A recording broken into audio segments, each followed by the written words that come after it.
Hi everybody, it is Avalon. I got my grandson with me. Say hi, Michael. But what I want to talk to you guys about today is Suboxone withdrawal and the trouble that I had with coming off of it. Not just me, but I was talking to a friend yesterday who was weaning off of Suboxone and kind of had the same experience I did. When I was too clean 2 years before I went on Suboxone, but I was white knuckling it. I felt miserable for 2 years, 2 whole years, and I was doing everything I was supposed to. I was going to meetings. I had a sponsor. I was sponsoring people, but I was still miserable. And so I decided, after a lot of thought, consideration, to try Suboxone. I was on it for a few months and decided to just jump off, and I didn't do well jumping. So the second time I decided to go off, I just weaned. I weaned very slowly. But when I got down to 1 milligram or so, it became very, very difficult.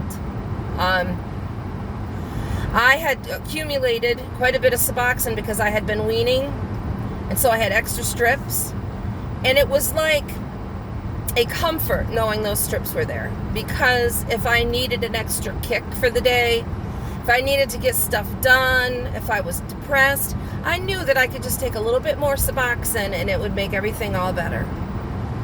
And I started to kind of rely on having that extra Suboxone around.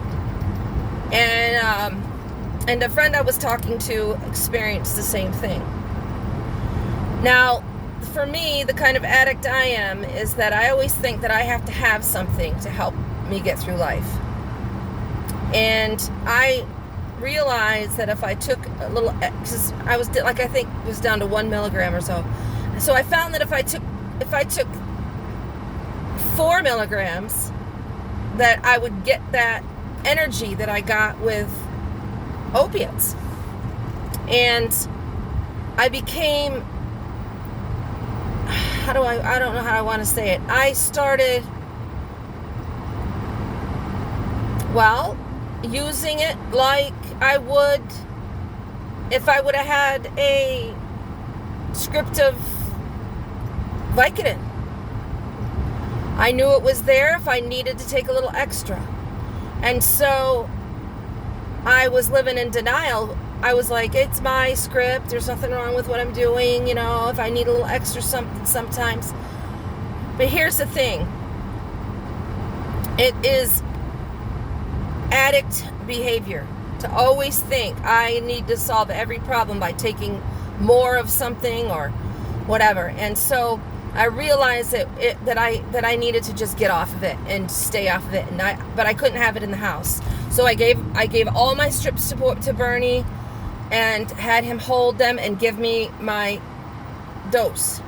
But I found where he was keeping them, and I took a couple extra strips. And I had them hidden away, and that way, if I needed to cut a little more off and take it, I would.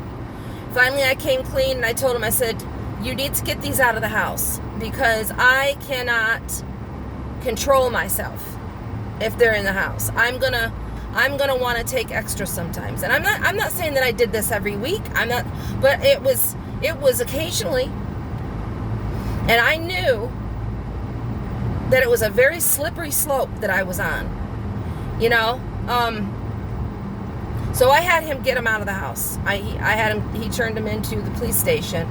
You know how like they tell you to turn in unwanted or unused medication? He took them all, and I told him to get rid of them, get him out of the house, and I let go of that security blanket. Like sometimes we hold on to telephone numbers of our drug dealers because you never know when you just might need them, and it's like a security blanket for you. So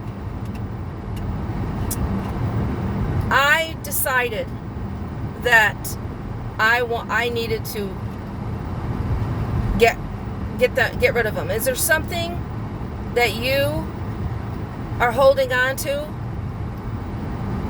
because it's like a security for you? the thought of not having anything in my system was a scary, scary thing. And I take kratom, yes, but kratom is not an opiate. It doesn't do the same thing opiates do. And so it was a big decision and a scary decision to give away all the Suboxone and to go on without it. And it's very scary for us who've used chemicals to be our security blankets.